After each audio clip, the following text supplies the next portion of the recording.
Hello friends, welcome to my channel. और आज मैं लेके आई हूँ वीडियो पोखरा की। पहले मैंने काठमांडू कवर किया था। अगर आपने नहीं देखी है तो ज़रूर देखिए और मेरे चैनल को सब्सक्राइब भी ज़रूर करें। पोखरा हम लोग पहुँचे थे बस से। काठमांडू से पोखरा लगभग 200 किलोमीटर का रास्ता है। पोखरा जाने के लिए फ़्लाइट्स और बस दोनों ही ऑप्शंस अवेलेबल होते हैं। 25 मिनट की फ़्लाइट होती है लोकल, और बस का जो रास्ता है वो करीबन 7 से 8 घंटे में कवर होता है। सोफ़ा सीटिंग बस होती है, काफ़ी लग्जरी बसेस होती हैं। हमारे टाइम पे एक एक्सीडेंट हो गया था, उस टाइम प्लेन क्रैश हो गया था, इसलिए सारे फ़्लाइट्स बंद थी और हमने फिर बस से जाने का फ़ैसला करा। बस में जब जाते हैं तो बहुत सुंदर सा रास्ता होता है। बहुत ट्रिकी है रास्ता क्योंकि पहाड़ी इलाका है, एक पूरी पहाड़ी क्रॉस करनी होती है। और लेकिन साथ में जो ये आप देख रहे हैं एक रिवर चलती रहती है, ये पूरे रास्ते आपका साथ देगी। पोखरा पहुंचने के बाद हमने करी टैक्सी हमारे होटल के पास में, और फिर हम पहुंचे होटल, जहाँ पे बहुत खूबसूरत नज़ारा हमें देखने को मिला। काफ़ी लेट हो गए थे हम लोग, करीबन 5-6 बज गए थे। रेस्ट करने के बाद हम निकल पड़े फीवा लेक के, जो ये वॉकवे बना हुआ है उसके पास में। बहुत फेमस और बहुत सुंदर है। एक तरफ पूरा लेफ्ट साइड में फीवा लेक है और राइट साइड में सारे कैफ़ेज़ और बार्स और रेस्टोरेंट्स हैं, जिसमें आप बहुत ही अच्छा नज़ारे के साथ अपना खाना पीना एंजॉय कर सकते हैं। सामने दिख रहा था हमें एक कार्निवल, जिसमें बहुत सारे झूले थे, तो हमने सोचा बिना देर करे वहीं चलते हैं, थोड़ा सा रिफ़्रेशिंग भी हो जाएगा और देखने को मिल जाएगा कि किस तरह के नज़ारे हैं। हमने ली बहुत सारी राइड्स और बहुत एंजॉय किया यहाँ पे हमने। कार्निवल में अच्छा टाइम स्पेंड करने के बाद हमने सोचा वापस चलते हैं। भूख बहुत ज़ोरों से लगी थी, तो हमने देखा रास्ते में हमें मिला एक सेल्फ़ी पॉइंट भी, जो बहुत सुंदर बना था। बहुत अच्छी पिक्चर्स यहाँ मिलती हैं और रात को ही ये ऑन होता है। यहाँ लाइटिंग से बहुत सुंदर नज़ारे बनाए हुए हैं, बहुत सारे सेल्फ़ी पॉइंट्स बनाए हुए हैं। फिर हम चल पड़े कैफ़ेज़ के लिए, ताकि हम थोड़ा सा पेट पूजा कर लें। तो हमने ढूंढा एक अच्छा सा कैफ़े।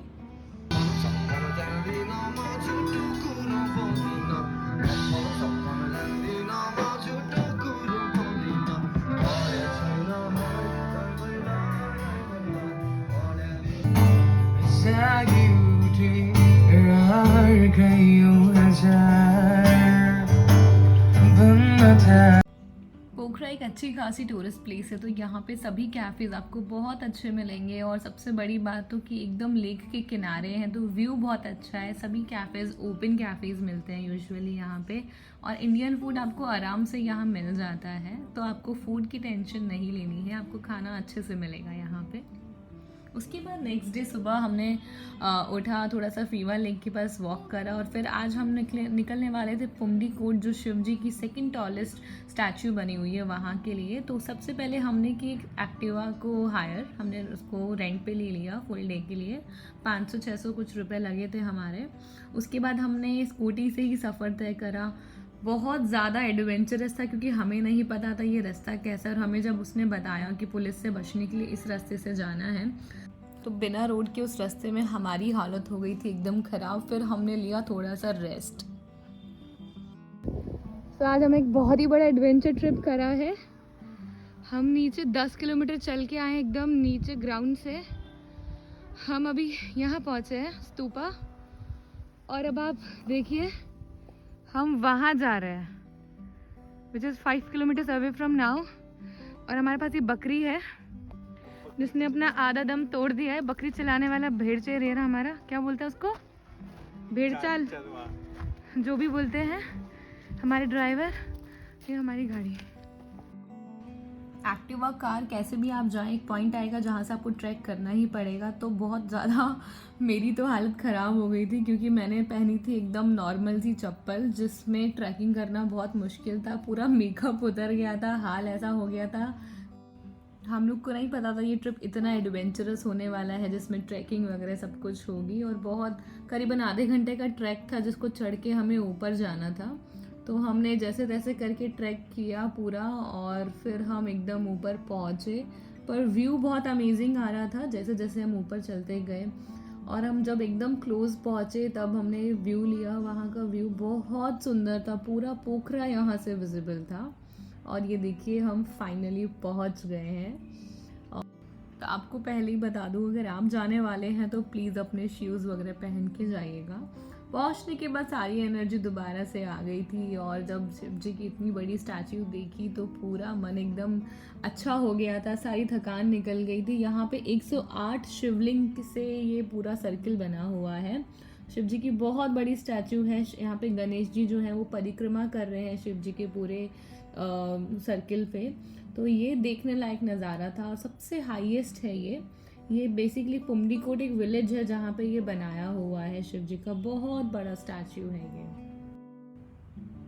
यूजुअली ब्लॉग्स पे जब आप पढ़ते हैं तो आपको ये जो जगह है ये दिखेगी नहीं, वर्ल्ड पीस पगोड़ा तो दिख जाएगा, उसी के आगे ये पुमडीकोट का जो शिव जी स्टैचू है वो मिलेगा। तो पहले वर्ल्ड पीस पगोड़ा आता है, उसके बाद ये शिव जी का स्टैचू है, इसका नाम है पुमडीकोट शिव स्टैचू। और ये इसमें अभी भी कुछ डेवलपमेंट हो रहा था, सुनने में आ रहा था कुछ पार्क वगैरह बना रहे हैं यहाँ पे। पर यहाँ का नज़ारा सचमुच देखने लायक है। सारी ट्रैकिंग करना सब कुछ बहुत एडवेंचरस था ट्रिप के लिए, और बहुत अच्छा लगा यहाँ आने के बाद। तो यहाँ अगर आप पोखरा जा रहे हैं तो यहाँ ज़रूर आइएगा आप।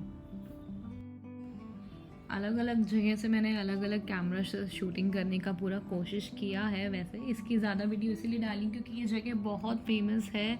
पता नहीं ब्लॉग्स पे क्यों नहीं दिखाई गई है, बट हम लोगों ने जब पता करा तो हमें ये दूर से ही दिख जाती है। तो हमने पूछा और फिर हमें पता चला इसका इस तरह से ट्रैक करके जो रास्ता है वो होता है।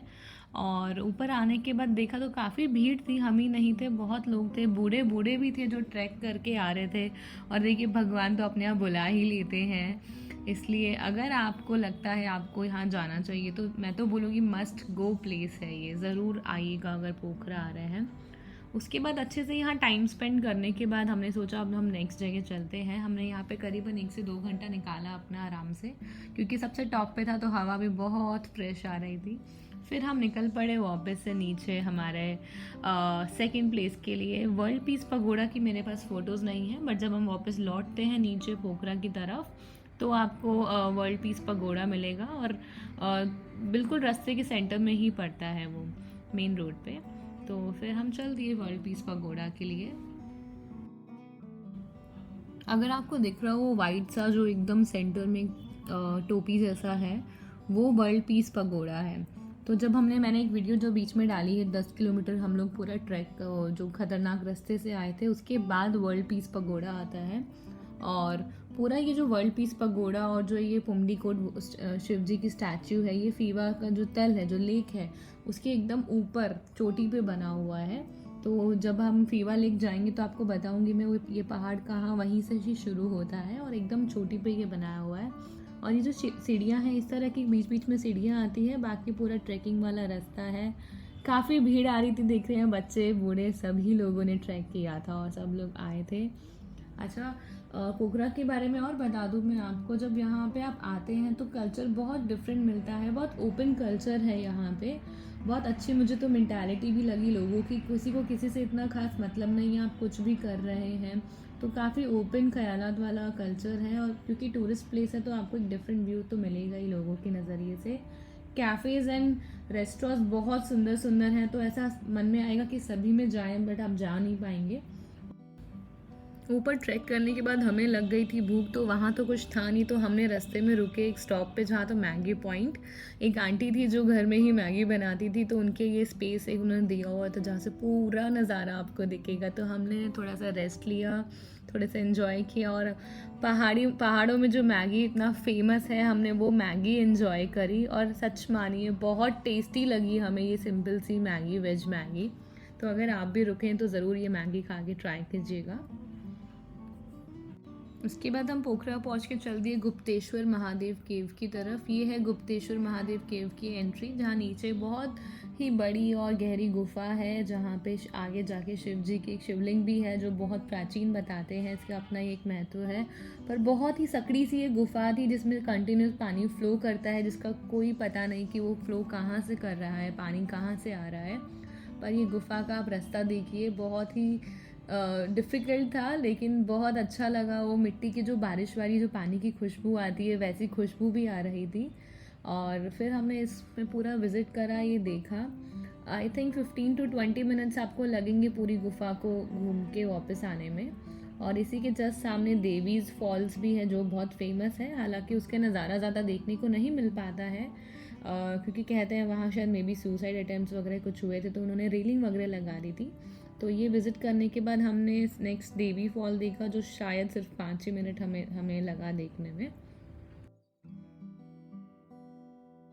शाम को इतना थक गए थे कि कहीं और जाने की हिम्मत ही नहीं थी, तो हम आ गए सेल्फी पॉइंट। और उसके बाद हमने चूज़ करा यहाँ का एक बहुत ही फेमस कैफ़े, जहाँ बहुत अच्छा फेमस रॉक बैंड भी आया हुआ था।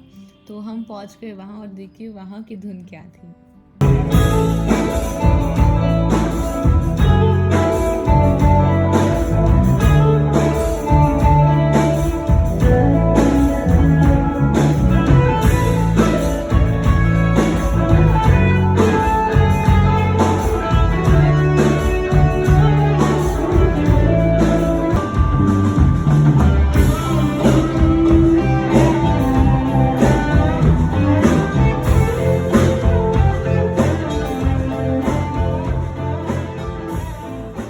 नेपाल के हर कैफ़े में गूंजती है बॉलीवुड की धुन, और उसमें भी अरिजीत के जो फैंस हैं वो तो आपको बहुत ही ज़्यादा, हर कैफ़े में एक अरिजीत तो मिल ही जाएगा।